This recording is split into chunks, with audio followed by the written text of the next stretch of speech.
Okay, we'll finish up here. Just on Ann's comments, I would like to say the fact that the city's consultants didn't reveal this huge impact that affects all of Brea should be worrisome for you when it comes to the adequacy of the EIR. Let's now talk about the animation that we saw, simulation that we saw at the last meeting. First, we thank the state of Idaho for doing this simulation. It was very illuminating and even proves some of our points. For example, right from the very beginning, the guardrail fades, the fire hydrant, telephone poles, and power lines disappear, and then you enter the project. Where did the essential infrastructure go? You need those guardrails, those fire hydrants, etc. This was news to us.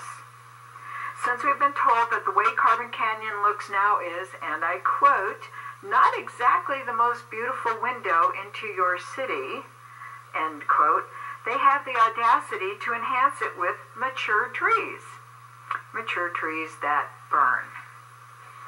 Next, we notice that the many dangerous chimneys in the project, these chimneys or chutes are where fire, constrained by the topography, surges up the hillside. Surrounded by all these chutes, what's the battle plan for, as we call it, Fort Madrona? If you're a house or a firefighter, it's not good to be at the top of these chimneys. The one house in Olinda Village that was destroyed in the big fire was at the top of a chimney. It burned down even with firefighters attempting to save it. There are also many ladder fuels shown. As you recall, these are trees that help spread the fire and are especially dangerous next to houses. And our ladder fuel depiction there only covers one street. We didn't want to burden you with a ton of little flames all over the place. Moving on, the water tanks lost their security fencing and communication antenna, but gained vegetation, creating more fire fuel. And then there are the slopes, and this picture really doesn't even do it justice. If you remember looking at the flyover, these are really steep slopes. And knowing the challenging geology under this project, I gotta tell you, I personally was really shaken by the depiction of the very steep man-made slopes surrounding these homes. Seriously, it took me aback. It really did. The final insult is the rejected park. Incredibly, their simulation shows a parking lot. But how do cars get there? They can't get there from Madrona because it's going to be gated, and they can't get there from Olinda Village because there's an existing state park gate on Olinda Drive.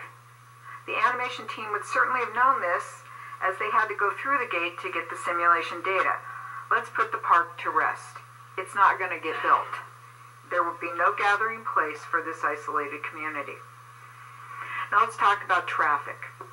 It's only been a few weeks since we gave our last presentation about Carbon Canyon Road being an experience, not just a traffic study using comps and done in a cubicle somewhere. Since February 27th, the road is closed 4 times. Despite ever-present efforts by Caltrans, the road was closed off and on throughout the 3-day storm. It also closed on the Chino Hills side of the canyon due to mud flows there as well. On March 6th, just past the State Park Discovery Center, a morning head-on collision closed the road. On March 7th, another collision near the same spot closed it again. And on March 9th, a semi-truck shifted its load in Chino Hills on the S-curves, closing the road. Eastbound motorists weren't notified about this until they got to Olinda Village, where the road was closed. Some got lost in the village and had to do U-turns in the neighborhood, and the rest found their way to the signal to head back out of the canyon and way around to get to where they were going. Now let's talk about traffic volumes. Madrona's traffic engineer stated that the traffic on Carbon Canyon Road has decreased and is at acceptable levels now and into the future. Well, Caltrans data directly contradicts his statements. According to traffic volumes on California state highways, it shows that traffic has increased on Carbon Canyon Road between 2004 and 2012. According to this report by Caltrans, the average annual daily trips have increased from 18,300 in 2004 to 21,000. The report also details that average peak hour traffic has gone from 2250 in 2004 to 2550 in 2012. The traffic engineer is simply wrong. The reality is traffic is already at an F at rush hour. It can't get any better in the future. And, you know, it's interesting. It's been repeated that the road is free of congestion most of the time.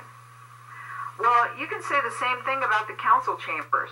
But when the chambers are at capacity, the fire chief won't allow anyone else in because it isn't safe.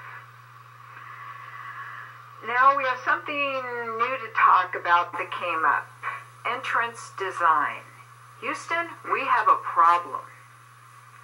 Based on the response to comments on page C59, we'd like to depict the undisclosed issues associated with the new location of the Madrona entrance. And we're gonna give you all these materials so you will have them. The Madrona entrance is now, and I quote, located approximately 62 feet west of the entrance road that was identified in the Canyon Crest plan. The problem with this new location becomes evident when you see how wide the road has to become to accommodate the lanes leading up to and away from the project. Let's simply start with how wide the road needs to be to accommodate Madrona. We'll kind of lay it out for you. Here are the existing conditions. 1 lane eastbound to Chino Hills and 1 lane westbound to Brea. There are also shoulders on each side of the road.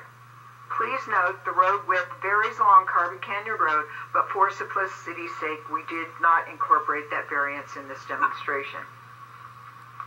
Caltrans requires that each lane be 12 feet wide. Yet Madrona has proposed 10-foot wide turn lanes into and out of the project. According to Madrona, they will need 1 additional eastbound lane in the center of the road to accommodate a left turn into the development. They've neglected to provide residents leaving the project with a Q lane if they're turning left towards Chino Hills. This Q lane allows them to safely dodge traffic heading toward Brea. You can see Madrona left this Q lane out of their animation and instead put in a striped island. Without this lane, an estimated 30 Madrona residents will need to try to turn left out of the project every morning across the highway as everybody is coming into Brea. Madrona will also need an additional westbound lane towards Brea to accommodate acceleration out of the development and deceleration into the development from Chino Hills. Using Caltrans standards, Carbon Canyon Road needs to be at least 24 feet wider to accommodate the 2 new lanes. Unless Madrona plans to take out their neighbor's driveway on the south side of Carbon Canyon Road, the steep cliff won't allow the expansion. The only place they have to expand the road is on the north side. The road is constrained there by Carbon Canyon Creek. Adding Madrona's 2 lanes on the north takes you into the creek both east and west of the project entrance. This roadway expansion severely impacts the creek. In fact, the creek is hardened here with riprap to protect the road from erosion. At closer inspection, widening the road and relocating the creek means you quickly run into Brea's water pumping station. This is why an analysis of the creek impacts is so important. You can only move the creek over so far before the pumping station is jeopardized. Additionally, the westbound deceleration lane into the project starts on a blind curve and impacts the creek, the entire length of that new lane into the project entry. You really need to see this with your own eyes, because seeing it gives you a perspective on the constraints that you just can't get from the report. We took this picture this past weekend. I asked Melanie to take it for me with a neat little camera. And even this does not do justice to how steep those canyon walls are and what it's like in this area. And I stand ready to take each and every one of you on a field trip. Just let me know when you'd like to go, because you really need to get out there and see it. Now, moving on to geology. We're curious, and hope you are too, about how 15 years of geologic study finds, then loses 4 landslides. We hope you get to the bottom of the missing landslides. We also hope you get to the bottom of the now you see it earthquake faults in the study from 2000, but now you don't in 2003, 7, and 12. Where'd they go? The truth here matters because houses are to be built in this geologically unstable area. Wrapping up. To approve the appeal or the project is the City Council's decision alone. It should be based as a standalone decision, not whether you're going to be sued by the losing side. You can come at this from several angles to deny the project, which we hope you will do. First, choose not to approve any one or more of the statements of overriding consideration. Secondly, choose not to certify the EIR. Or thirdly, choose not to accept the inconsistent planning issues that don't meet the goals of the general plan or the Carbon Canyon specific plan and simply show an unsafe environment in which to build. The project's merits or dangers should speak for themselves. Madrona has basically told you that they're consistent with the old 1986 general plan and the CCSP. They tout all the alleged benefits this project will bring to the city. They show you how pretty the houses will be. They've told you not to worry, as they'll work everything out and make sure it's safe after you approve it.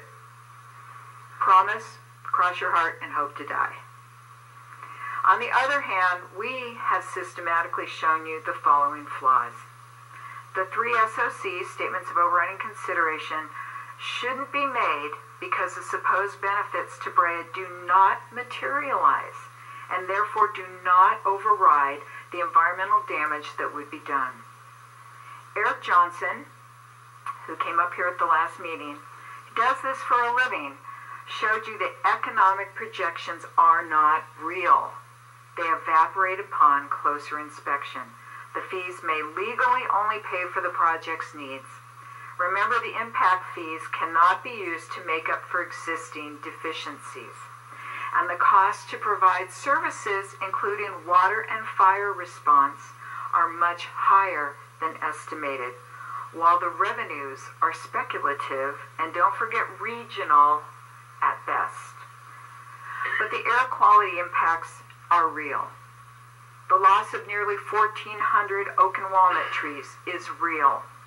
Allowing this destruction goes against numerous statements in your own planning documents and development codes, plus the expressed values over many years of your own Brea community. And the traffic problems are real.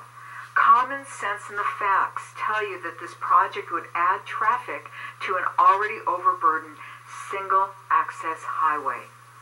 Alterations at the entrance would greatly impact Carbon Canyon Creek, a creek that has been under expensive restoration for 5 years, and the city's paid into some of that restoration.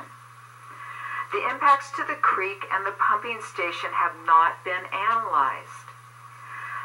When you fold in the fact that Carbon Canyon Road is the only lifeline for this project, and lifeline's a really good word for it, the safety aspects of the traffic concerns in an accident, emergency, fire, earthquake, etc. become exponentially magnified. The project is also not safe for these reasons. It sits atop a ridge in fire-prone hills. Even with its many mitigation measures, it still doesn't protect residents or firefighters from smoke or convective heat. Remember, fire races uphill 16 times faster than it does downhill, and the fire last week on the 57 freeway effectively demonstrated that fact. Madrona would be built on the same kind of landslide-prone topography that has cost cities millions of taxpayer dollars when the slopes fail. Remember, the developer will be long gone. Gravity is not our friend. Because the slopes need to be constantly watered for the fuel modification zones, the slopes will be well lubricated, inviting slippage. We have a handout that I'll give you with all the other documents that shows you that all the landslide stories that we've mentioned along the way involved problems with water. The project is inherently and inescapably wasteful of our precious drinking water, and because of the need to maintain the fuel modification zone, it will be that way forever. We can't say that enough. Currently, the site uses no water. This impact will truly impact all Brea residents if it's built. We respectfully disagree with the applicant and staff's conclusion that the Madrona project is consistent with the old general plan and the CCSP. Their circuitous justifications defy logic in many cases. And that email that I sent you, those are our notes on the inconsistencies, and I hope you'll take the time to read it. You have every right and a sworn responsibility to question their conclusions, as you and other councils have respectfully done before on other projects.